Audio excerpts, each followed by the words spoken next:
তোমার থেকে রূপগুণের সুন্দরী চম্পক নগরের কিরণ বলে বলো না স্বামী, আমি আপনার এরকম জৈবন নিয়ে কি করবো বলো না। স্বামী গো, আমি যে বড় বড় মুখ করে তোমার পিতামাতাকে কথা দিয়েছিলাম যে পিতা গো, আমি সারা নিচে জেগে জেগে আমি আমার স্বামীর প্রাণ রক্ষা করবো।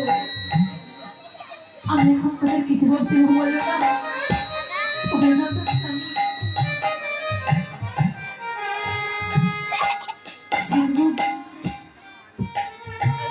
আমি না করে পড়িয়ে নেই, তুমি আমি আমার কথা একটিবারও ভাবলে না। কিন্তু জানো স্বামী, ঘরে যে তোমার জনমভূমি মা আছে, তাকে যে মা বলে ডাকবার মতো তুমি ছাড়া আর কি না। তুমি তাদের কথা একটিবারও ভাবলে না, একটিবারও ভাবলে না। আর বিলম্ব নয়, আমি একটু আমার শাশুড়ি মাতাকে এই বাসের ঘরে দেখে পাঠাবো, এক্ষুনি দেখে পাঠাবো। বলি মা, একটিবার এসে দেখে যান মা, আজ আমাদের এই বাসের ঘরে কত বড় সর্বনাশ হয়ে গেছে।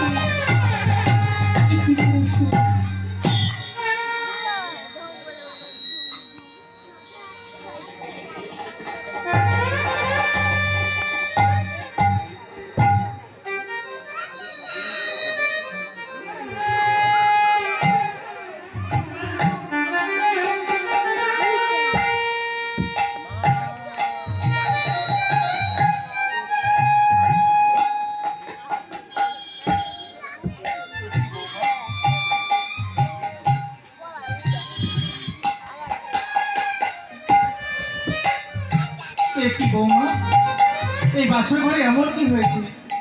তুমি এমন করে কান্না করছো, আমরা চম্পলের নগর থেকে শুনতে পাচ্ছি। আপনি এসেছেন মা? হ্যাঁ বৌমা,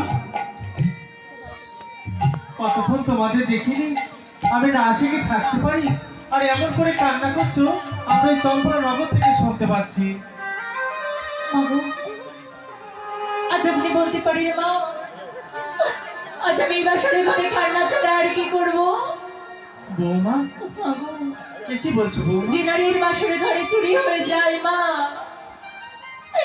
সে নারী বাসরে ঘরে কান্না ছাড়া আর কি করবে আপনি বল।